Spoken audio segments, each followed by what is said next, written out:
Hi mga kamanay, mga kamanoy, good evening po. Ngayon po ang lulutuin natin ay, ayan, kasama ko po ang aking anak magluto ng talbos ng kamoting kahoy. Ayan mga kamanay, ginayat ko na po siya para, ano po, matagal kasi pag-slice nito, kaya ayan, ginayat ko na siya ng pino. Meron po tayo ditong gatang huli, kakang gata, sili, baboy. Meron din po tayo dilis para mas malasa yung kamoting kahoy, dilis, bawang, sibuyas, magic sarap, at higit sa lahat po mantika. Kasi kailangan muna natin siya mga kamanoy igisa. Kaya bumili tayo ng mantika. Igigisa muna natin siya bago natin siya lagyan ng gata. Medyo malikot mga kamanay ang aking katande magluto. Ayan siya. Paupuin ko na siya sa kanyang trono mga kamanay. Nakaupo lang siya sa trono niya habang tayo ay magluluto. So ayun na nga mga manoy, binaba ko muna siya kasi delikado pag nag-isa tayo ng baboy, nakarga natin siya. Ayan, ilalagay na natin mga kamanay ang ating mantika. Pakuluin lang natin manay ang mantika, tapos ilalagay natin ang ating bawang sibuyas. Ito yung ating mga halo manay. Nilagyan ko siya manay ng dilis, baboy, bawang, sibuyas, magic sarap, at ang ating isang damukal na sili. Pero hindi siya gaanong madami mga manay. Tama lang siya kasi mahal ang sili ngayon. 3-5 piso. Kaya ano natin siya. As bali dinalawang hati natin ng gata para mayroon tayong panghuling gata. Okay mga manay, ngayon ilalagay na natin ang ating baboy. Baboy muna nga mga manay. Gigisayin muna natin ang baboy. Ayan, ilalagay muna natin ang baboy. Ayan, naninilantik siya.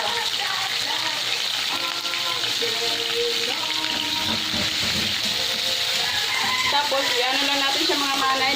Pag na-golden, pag ano na siya, parang luto na yung baboy, pwede na natin ilagay yung ating bawang sibuyas. Unahin muna natin yung baboy para malambot siya. So, ayan mga manay, medyo luto na ang ating baboy, kaya igigilid lang natin siya para magsasangkot siya na tayo ng bawang sibuyas. Ngayon, ilalagay natin ang ating bawang.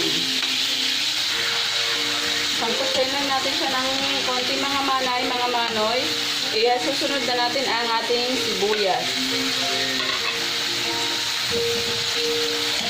Yan. Tapos paghaluin na natin siya sa karne. Pag naluto ng konti manay ang ating mga bawang sibuyas, pwede na natin siya ihalo sa karne. Haluin na natin siya hanggang sa maluto siya. Siya nga pala, mga manoy, sa hindi po nakakaalam ng kamoting kahoy talbos, eto po siya. Ganyan po ang talbos ng kamoting kahoy. Tsaka dapat po lutong-luto siya guys, kasi pag hindi siya lutong-luto, may tendency po siya na sumakit ang inyong tiyan. Ito na po ang outcome niya nung ginayat ko po siya ng maliliit. Mas maganda po kasi guys, mas maliit ang gayat sa kanya para mas maluto siya. Okay, ngayon, ito na po, tumitilamsik siya. Ito na po yung ating baboy. Ayan, well done na po siya guys. Pwede na natin ngayon ilagay ang ating pangalawang gata. Ilalagay ko na guys yung ating pangalawang gata. Ayan. Ayan, bali na ilagay ko na guys. Ngayon, hihintayin na lang natin siya kumulo. Pag kumulo siya guys, ilalagay na natin yung ating talbos. Hintayin na lang natin siya guys na kumulo. Lagyan na rin natin siya guys ng asin. Ayan, lagyan natin siya guys ng iodized salt. Ayan. Hindi kami guys nakapagluto ngayon ng merienda kasi out of budget na. Ito guys, ito siya oh. Tsaka malakas kasi guys ang ulan ngayon dito sa amin, kaya hindi kami makapagluto ng ulam kasi ng merienda kasi wala kami mabilhan sa baba dahil malakas ang ulan. Ayan, hintayin lang natin siya guys kumulo. Habang yung aking anak namamasyal, ayun siya guys. Parang may nakikita na siya sa labas. Siguro nandyan na yung kanyang daddy, kaya ganyan siya guys. Ayun ang aking asawa guys. Nagpagupit siya, kaya kakarating lang niya. Kaming dalawa ni baby muna ang nandito at nagluluto. O, anak, bati ka muna. Shout out ka muna sa kanila, anak. Ayan, ayaw niya guys mag-shout out. Ayan na. Ito na guys, kumukulo na yung ating gata. Maya-maya ilalagay na natin yung ating gulay. Hintayin lang natin siya guys na kulong-kulo kasi para mas mabilis siya maluto. Mas mabilis maluto yung gulay natin pag kulong-kulo yung ating gata. So, ayan na nga mga kamanay, mga kamanoy, kulong-kulo na siya. Kaya lalagay na natin ang ating talbos ng kamoting kahoy. Dahan-dahan lang guys kasi baka umapaw siya kasi maliit lang po ang aming kawali.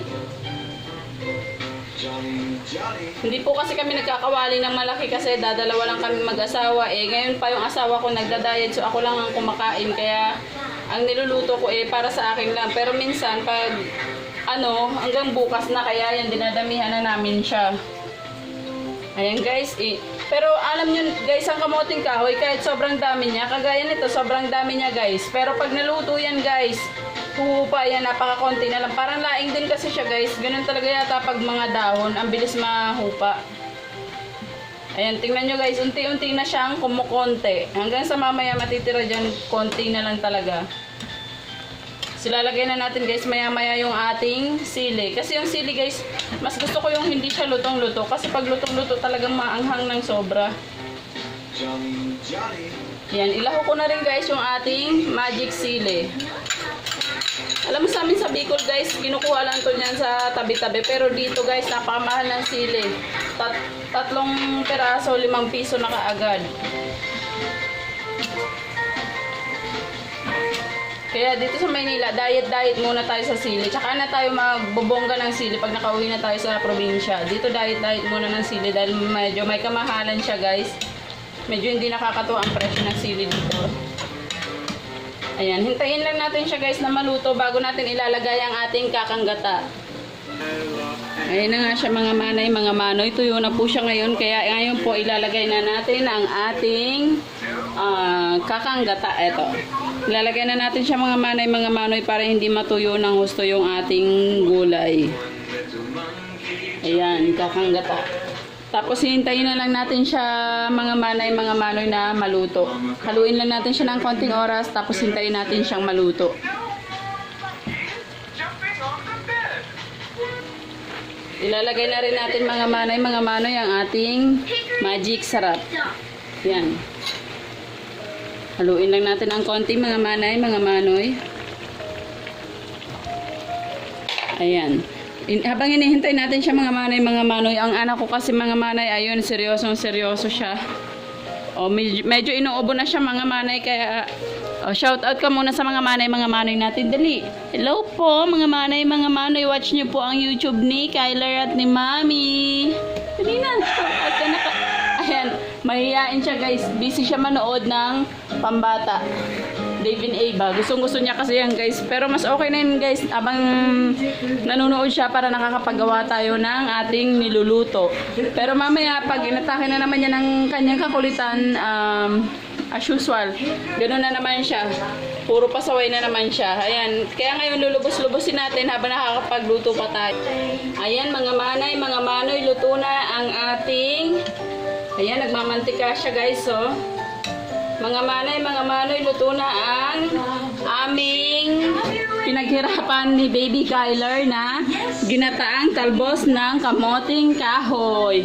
Ayan na siya guys, so nagmamantika siya. Ang sarap-sarap po ng aming niluto ni Kyler. Anak. Ayan guys, maraming salamat po sa panonood ng aming YouTube channel. Please like, watch, and subscribe po mga manay, mga manoy. Salamat po. Diyos mabalus po.